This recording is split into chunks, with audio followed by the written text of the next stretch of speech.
les théories aux réalités du monde de la gestion de l'entreprise. Et le DBA commence sa première session par une mise à niveau sur les fondamentaux de la gestion dès la première année à travers une formation générale et spécialisée. Parce qu'en réalité, le DBA accueille des profils variés. Et donc, il est absolument essentiel dès la première année de faire une mise à niveau sur les fondamentaux de la gestion pour permettre maintenant à chacun, après cette formation, de pouvoir tout simplement aller vers sa spécialité. Quelle est la structure générale du programme? Donc, nous avons ces domaines qui sont des domaines de spécialisation. Nous avons des domaines en économie, en finance, en management et gestion des ressources humaines, en marketing, en sciences comptables et fiscalité, en système d'information et méthode quantitative de gestion. Il y a un certain nombre de documents à fournir pour la demande d'admission. Il y a un formulaire qu'on peut récupérer au niveau disponible ici, au niveau du registrariat. Il faut remplir toutes les conditions financières et les procédures qui sont demandées par l'école doctorale. Il y a une permanence qui est tenue au registrariat, mais aussi au niveau de l'école doctorale pour fournir toute information. Nous avons aussi en perspective des partenaires et intervenants potentiels. Donc vous avez la liste qui sont répartis à la fois en Afrique. Vous avez un institut qui se trouve au Ghana, le Ghana Institute of Management. Vous avez l'African Association, l'ADS, le Lagos Business School. Nous avons aussi Harvard Business School. Nous avons l'UQAM, Laval au Canada, l'Université de Lille 1, Sciences Po Paris, l'Université d'Aix-Marseille et le Centre d'analyse économique d'Aix-Marseille 3, qui sont tous des partenaires tout simplement au niveau de ce DBA. Donc je vous remercie de votre évaluation. Donc je m'en vais rapidement vous présenter ce que nous avons au sein de l'école, la Green Foundation. Je vais directement au but sans pour autant passer par deux voies parce que actuellement le temps presse. Donc on a mis en place cette année ce qu'on appelle la Green Foundation. Vous avez toujours entendu parler de fondations, mais les fondations vont dans le sens d'accompagner les humains, d'accompagner les malades, etc. Mais au sein de l'école, on a mis ce qu'on appelle en place la Green Foundation. La Green Foundation va dans le sens d'accompagner aujourd'hui la planète, d'aider la planète à sauver nos vies. Donc au sein de cette Green Foundation, nous avions un conseil scientifique qui est ici représenté par quelques responsables. De gauche à droite, nous avons Joël Tariki, le docteur Moumoudou Gaye. Nous avons aussi M. Mouchessi et Mme Sissé. Alors à partir de l'année prochaine, le concours sortira de l'école. Nous mettrons en compétition l'ensemble des grandes écoles, l'ensemble des universités, l'ensemble des ONG qui œuvrent tous dans le sens du développement durable. Et nous allons mettre un lauréat qui doit mettre un montant qui varie de 1 à 5 millions pour le lauréat. Donc, pour saluer cette conférence par la RSE, je m'en vais rapidement remercier ce panel aussi riche qui va nous parler aussi aujourd'hui de la responsabilité sociale de l'entreprise. Un fait important dont le défi aujourd'hui est lancé à toutes les organisations, toutes les grandes business schools aujourd'hui, dans le sens de la sensibilisation, c'est un défi de sensibilisation aujourd'hui. Alors, vous savez tous aujourd'hui, au niveau de la caisse de sécurité sociale, on a observé une augmentation des maladies professionnelles. Et aujourd'hui, nous qui prenons attaque à l'environnement, les entreprises qui prennent attaque à l'environnement aujourd'hui, on se pose la question, est-ce qu'ils sont même conscients de l'impact qu'ils ont ou de l'impact de leurs activités sur l'environnement? Et aujourd'hui, ce débat tourne autour de cela. Ce n'est qu'il est à saluer et remercier les chers partenaires, les chers panélistes qui sont là et dans ce sujet-là. Je ne vais pas aller de loin, je vais laisser la parole au modérateur en passant la parole au responsable. Moi, j'ai l'honneur de vous parler des éléments qui représentent à mes yeux l'apothéose, on va dire, de la responsabilité sociale engagée de Bière, qui est l'incubateur Bière. Alors, on a l'habitude un peu de penser que seules les entreprises qui ont un impact direct sur l'environnement doivent avoir une logique RSE. Mais à mes yeux, les écoles de formation ont une responsabilité encore plus importante. Et on le retrouve tout simplement de par le fait qu'on est responsable du façonnement de l'esprit effectivement de personnes qui, après vont diriger les entreprises et vont occuper des postes de responsabilité.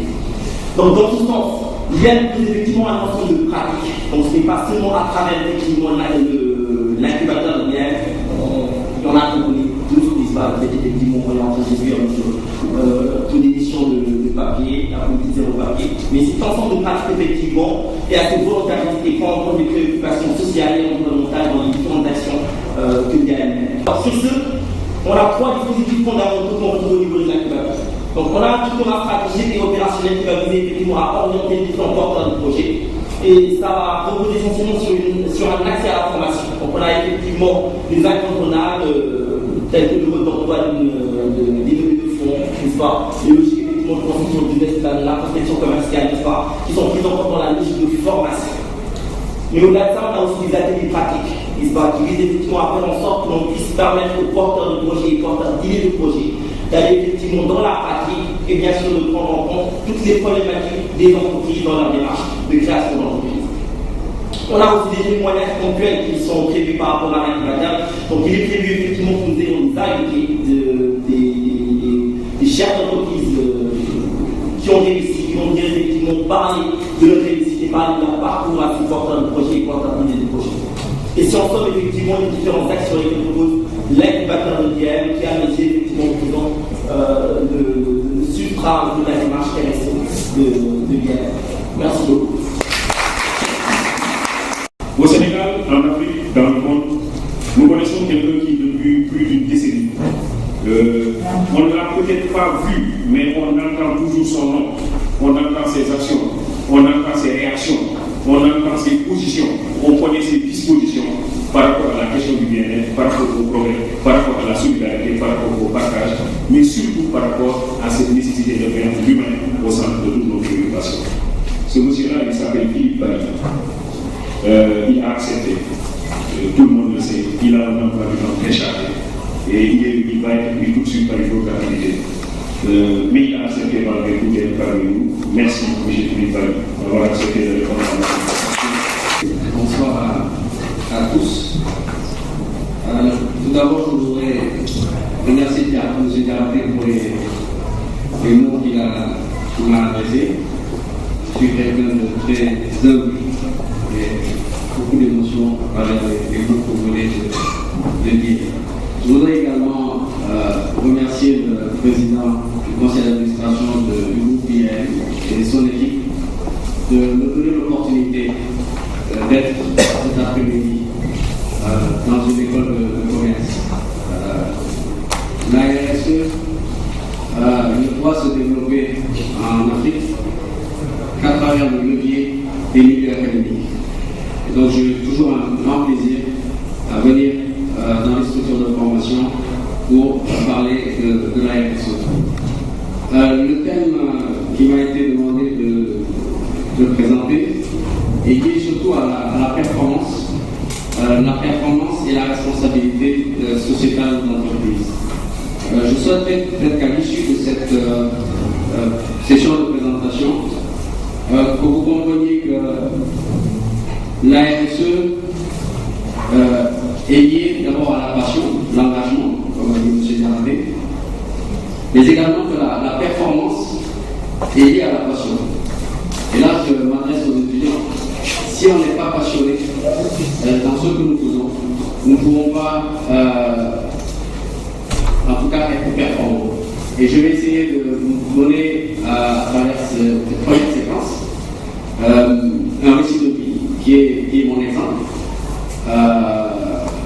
Le deuxième élément, c'est vous verrez la performance est liée à l'éthique. Et j'insisterai beaucoup sur cette notion de l'éthique, qui est le principe fondamental de la responsabilité sociétale. On ne peut pas parler de RSE sans parler d'éthique. C'est un des principes de la responsabilité sociétale d'avoir un comportement éthique.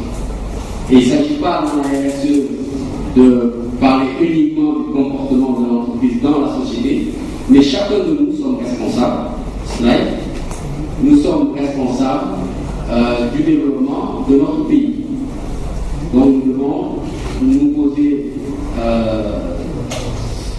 nous remettre en cause sur chaque axe que nous posons. Je prends souvent l'exemple des PERUS. Le développement ne se fera que si vous-même, les étudiants, vous êtes dans un comportement éthique et responsable. Donc voilà un peu la présentation que je voulais vous faire de la RSE. Encore rappeler l'importance de la passion.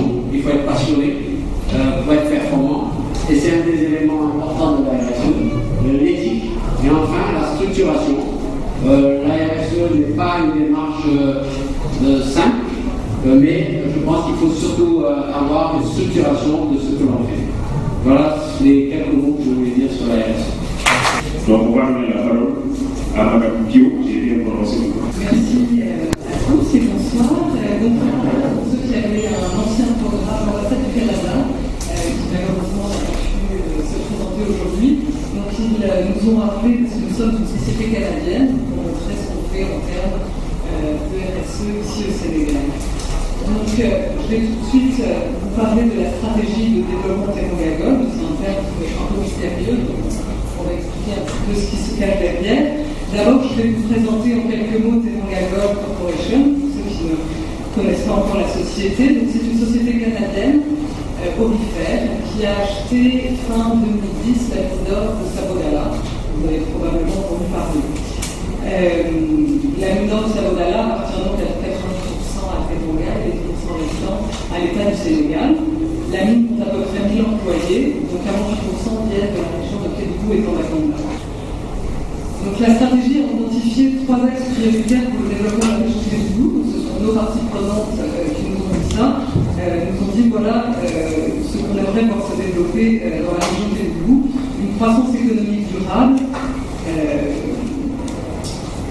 une grande priorité à mettre sur l'agriculture et la sécurité alimentaire. On parle beaucoup de Kédougou comme étant une région minière, mais c'est aussi une région à vocation agricole et agro-pastorale de manière générale. L'éducation et la formation des jeunes. Donc cette stratégie vient juste de la rendre publique. On a eu des restitutions au niveau local, régional et national. C'est un document dynamique qui va être appelé à évoluer au niveau des mutations de la société et de la région. Et nous sommes engagés à mettre en place un cadre de suivi de la mise en œuvre de cette stratégie avec la gouvernement de Kédougou dans quelques mois. J'espère qu'on pourra nous interroger sur les résultats et les niveaux de mise en œuvre de cette stratégie.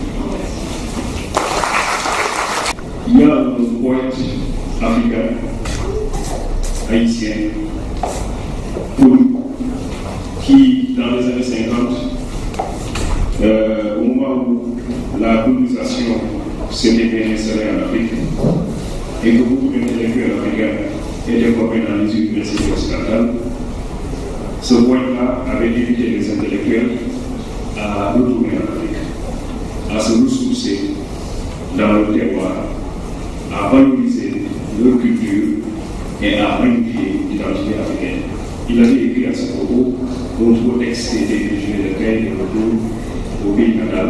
Ce poème-là, il s'appelle Michel Yugoso, qui est le directeur général de la société. Je tiens d'abord à remercier et à féliciter l'encadrement de l'Institut africain de management pour l'introduction de la dimension RSE dans les cursus, dans les curricula de formation de l'IAM. Mon plaisir est d'autant plus grand que j'ai dit le professeur de Pierre que j'ai eu l'honneur de faire un MBA de stratégie d'entreprise à l'IAM que j'ai terminé en 2006 pour diplomation avec l'Université du Québec à Chicoutimi. Je vous parle de façon tout à fait pratique et opérationnelle, parce que la RSE, ça peut se décliner sur différentes théories, mais quand on vient à la pratique des choses, voilà exactement la configuration que ça peut prendre dans une entreprise. Et là, toutes ces entreprises sont dans le périmètre d'audit et de certification. Et donc, nous avons l'obligation de travailler avec ces prestataires. Ce n'est pas évident, parce que la plupart sortent du milieu quasiment informel. Il faut les tirer par le haut et vous mettez en place des procédures. Vous commencez par votre personnel et après vous commencez à trouver des relais chez les prestataires et vous développez votre stratégie de mise en œuvre et de mise à niveau avec des formations qui sont souvent des formations destinées aux prestataires. L'autre aspect qui me semble important aussi, c'est qu'au-delà de l'achat de services et de biens, et une exigence de respect de règles strictes et de l'inclusion de nos prestataires dans le périmètre de certification, il y a un côté aussi important, c'est que nous achetons auprès de producteurs agricoles des régions de Kaolack et de Diourbel essentiellement, des coques d'arachide. Je vous ai parlé tout à l'heure des puits de Diakopa. Alors, ce coup-ci, nous sommes à 18% de taux de substitution au charbon. Nous avons l'équivalent de 40 000 tonnes, 45 000 tonnes de coques d'arachide qui ont été introduites dans le four à la place du charbon.